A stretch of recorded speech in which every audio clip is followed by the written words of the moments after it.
Hi guys, welcome back to my channel. Today I'm going to be doing I don't know what I'm calling this video. Like a 101 skin video, back to basics. But today I'm going to show you how to perfect the skin. So prepping it, concealing it, beating it.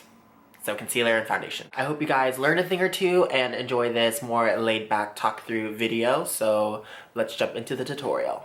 So before we jump straight into the makeup, step one is to make sure that your skin is prepped. So make sure that it is freshly cleansed and moisturized, and make sure that you exfoliate before. Usually I like to exfoliate at least 3 days before, just because it kind of resets your skin, and your skin will be much smoother and your makeup will lay much nicer on top of it.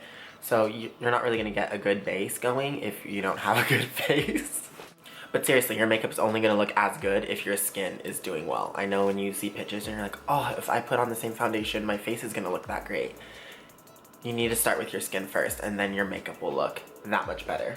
So for priming the skin, I've been loving 3 primers lately. It's the Becca Backlight Primer, Step 1 Equalizer by Makeup Forever, and then also the Becca Liquid Shimmering Skin Perfector. Did I say liquid already? Liquids. Yeah, I did. Technically, there's no rules in makeup, so I use this as a primer underneath my foundation to give like a really intense luminosity. This one gives a really soft, angelic light to the face, and this one also adds radiance since it is in that peachy formula. Anything peachy on darker skin tones really helps brighten. And that's also great for color correcting as well. If you're a lighter skin tone and you really need to cover darkness under your eyes and your concealer just isn't cutting it for you, you're gonna want to use a color corrective first. So anything in the salmon peachy family will cancel out the darkness, and then you can lay a sheer amount of concealer on top of it to perfect your under eye. So I'm going to be taking the Backlight Primer and patting that all over my face.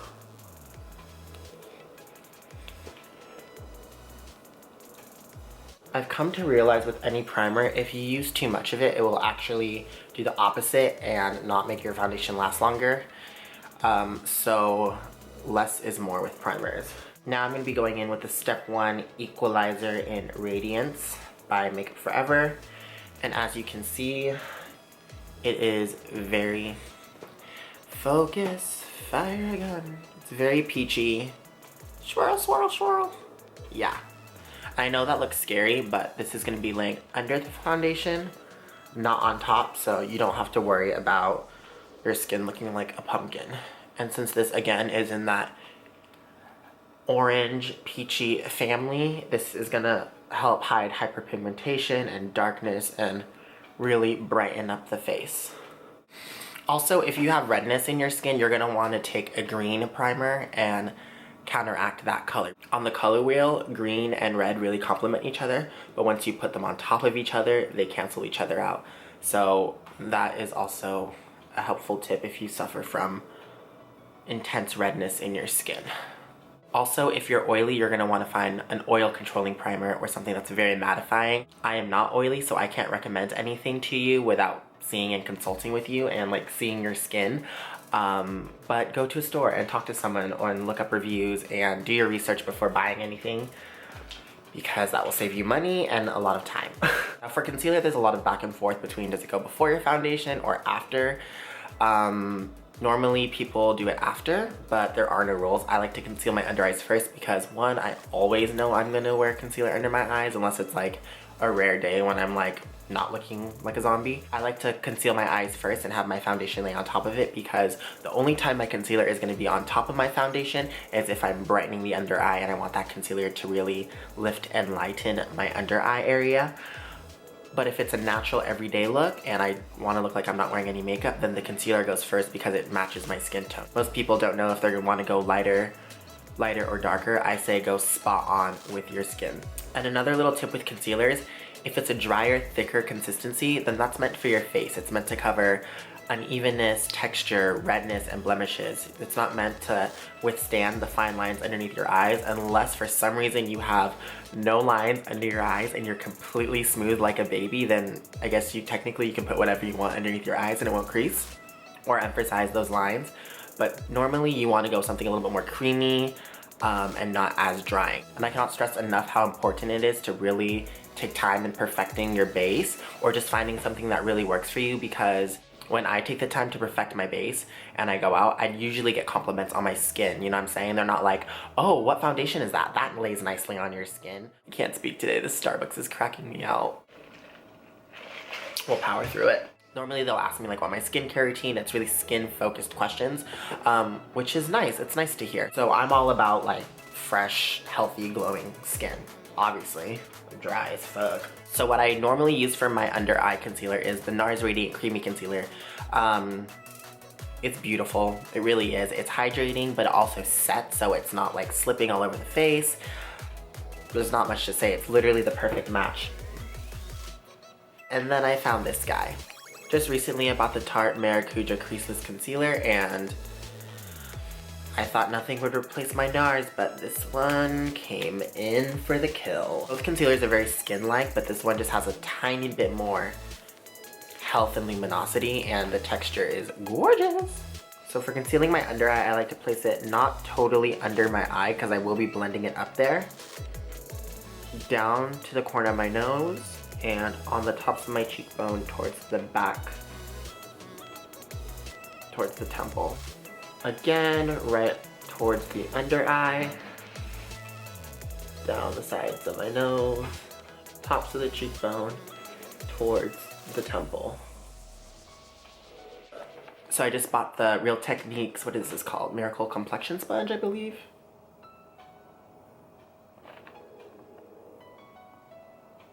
Why is there no name? Why is there no name to this? Real Techniques Miracle Complexion. Yes. Yes, gaga. I am ride or die for my beauty blender, but I don't know why it's taking me so long to try this, but it is not expensive, and I love Salmon Nick, so I'm gonna get this damp and I'll be right back. Dry sponge, wet sponge, dry sponge, wet sponge. God, I'm nervous. Okay.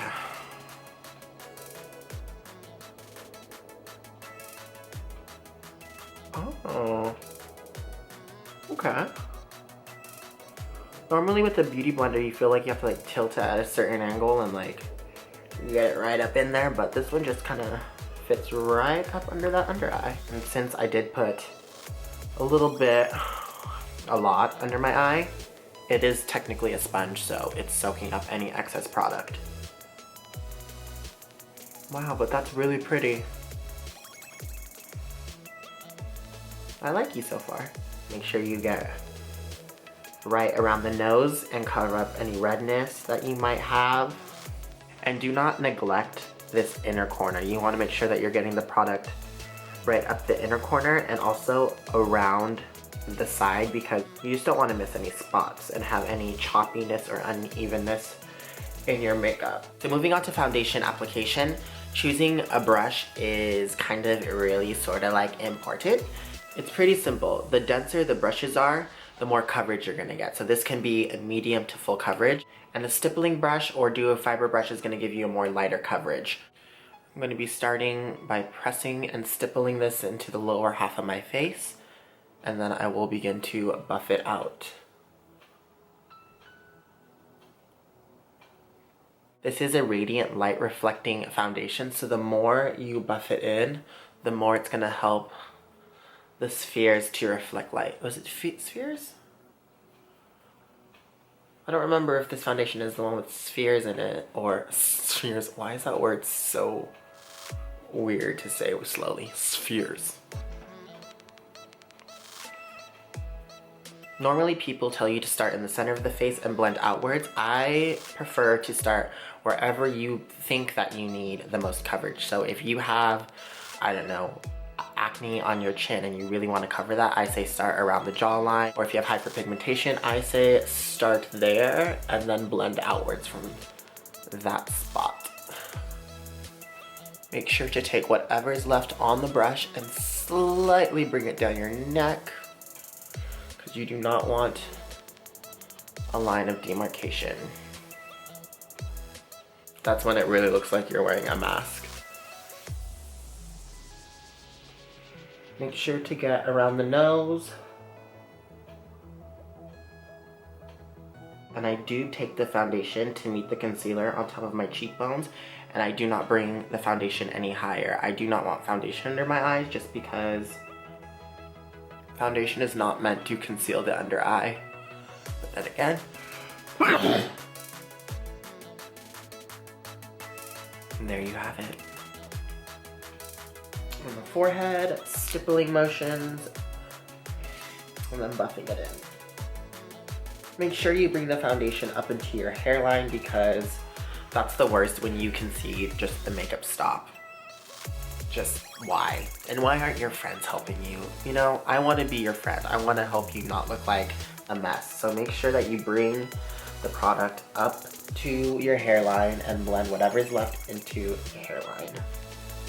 If you have discoloration, you can run the foundation or whatever's left on your concealer, or whatever's left of your concealer on your lids. If you have oily lids, you can skip this step or set it with a light powder. I love this foundation because it is very sheer, but it's also buildable, so I can play around and get whatever coverage I want that day. And also, I do not suggest putting dots all over your face, especially if you're beginning in makeup, because you never know how much is too much until you're blending it out and you're like, crap, I have so much foundation left on. Because it's harder to take away once it's on the skin. Always start less and build your way up. You can always add more. It's hard to take off, you know, once you have too much product on your skin. So this is the skin done. Of course, I'm gonna add a few more things to just bring back a little more dimension and warmth in, but I will be right back. All right guys, I'm back, and I didn't do too much to my face. I just added some bronzer and highlight, contour, setting powder, setting spray, lipstick. So I hope you enjoyed this kind of 101 back to basics video. I just feel like there's not a lot of beginner videos out there anymore, or at least they're harder to find just because everyone is such a pro now and they're just teaching you how to sculpt and change your face. So let me know if you enjoyed this video with a thumbs up, and leave any requests down below if you want, like, I don't know, a highlight and contour video, and I will be happy to do them. Just remember to always prep your skin for your skin type, and if you're a beginner at makeup, choose a tool that will always give you a seamless, flawless application. I suggest using a duo fiber brush or a beauty blender or the Real Technique sponge, because with this, you cannot mess up your foundation. Just make sure you cover your whole face and you are good to go. So yeah, again, leave any comments down below, give this video a thumbs up, and make sure to subscribe. I will see you guys later. So yeah, I hope you guys enjoy this more laid back talk through tutorial. So pretty. This weather is so weird. I keep having to adjust my lighting. If I was Storm, I'd just give myself perfect lighting. Time to take selfies.